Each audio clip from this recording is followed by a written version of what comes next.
સાઈ નમઃ મારી યુટ્યુબ ચેનલમાં આપનું સ્વાગત છે સુમન કિચનમાં। આજે આપણે સેવ પૌવા બનાવશું, જે આ ચોખાના પૌવા છે અને એમાં નાખવા માટે ડુંગળી સુધારી છે, મરચાંના કટકા છે, લીમડો છે, લીંબુ છે, સેવ છે અને મસાલાવાળા બી છે અને આ છે લીલી ચટણી। હવે આપણે અહીંયા તેલ મૂક્યું છે ગરમ, 2 મોટા ચમચા નાખ્યા છે।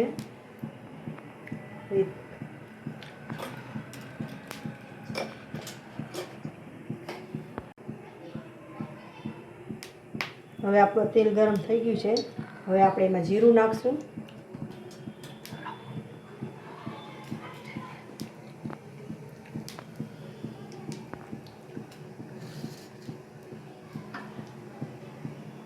લીલું જીરું છે લાલ જેવું થઈ જાય, શેકાઈ જાય પછી આપણે એમાં લીમડો નાખશું।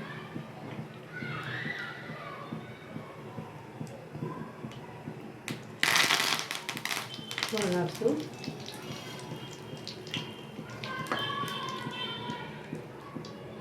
હવે આપણે આ ડુંગળી નાખીશું,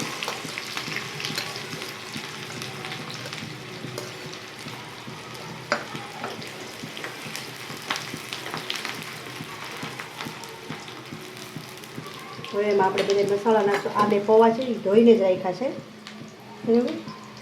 હવે આપણે આની અંદર શેકાઈ જાય એટલે અડધી ચમચી હળદર નાખશું,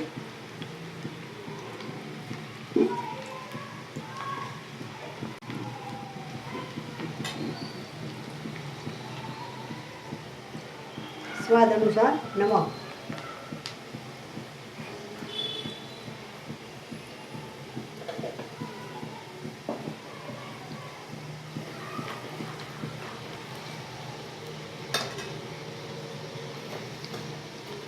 અડધી ચમચી ખાંડ નાખશું,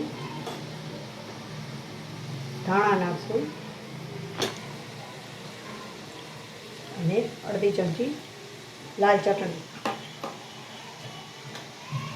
હવે જે આપણે મરચાં રાખ્યા છે એ આપણે અંદર નાખી દઈશું,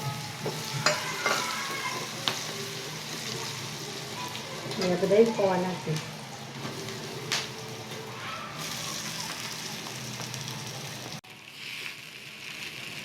હવે આપણે આને ધીમે ધીમે ફેરવ્યા રાખશું, બધો મસાલો એકદમ મિક્સ થઈ જાય। એકદમ જલ્દી બની જાય છે નાસ્તો, ખાવામાં પણ સરસ લાગે છે। આની અંદર મસાલાવાળા બી પણ નાખી શકાય, કાચા બી નખાય। તમે જોઈ શકો છો હવે આપણા પૌવા મિક્સ થઈ ગયા છે। હવે એને 5 મિનિટ રહેવા દેવાના છે। હવે આપણે એની અંદર લીંબુ નાખશું, સ્વાદ અનુસાર લીંબુ નીચોવશું આપણે અંદર। મેં અહીંયા લીંબુ લીધું છે, થોડુંક નાનું છે એટલે વધારે નાખવું પડશે।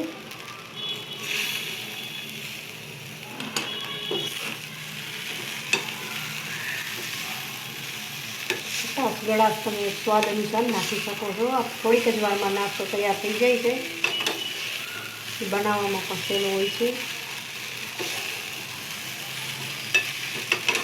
એના વિડીયો પસંદ આવે તો જરૂરથી કોમેન્ટ કરજો, લાઈક કરજો, શેર કરજો, સબસ્ક્રાઈબ કરજો।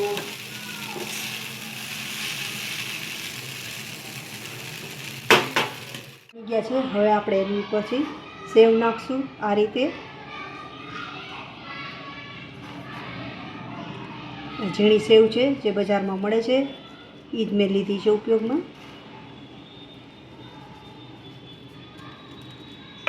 હવે આપણે આ મસાલાવાળા બી નાખશું,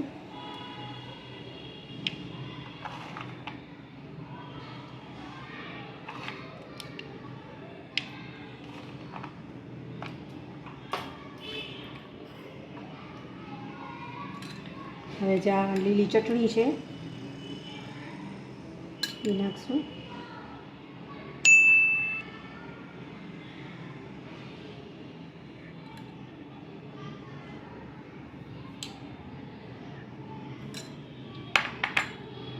અને આપણે ડેકોરેશન કરવા માટે ધાણા ભાજી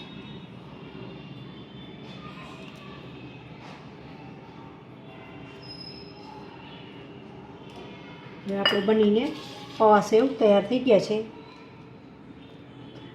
અને સ્વાદમાં પણ ખૂબ સરસ લાગે છે. તમને આ રેસીપી પસંદ આવે તો જરૂરથી કોમેન્ટ કરશો.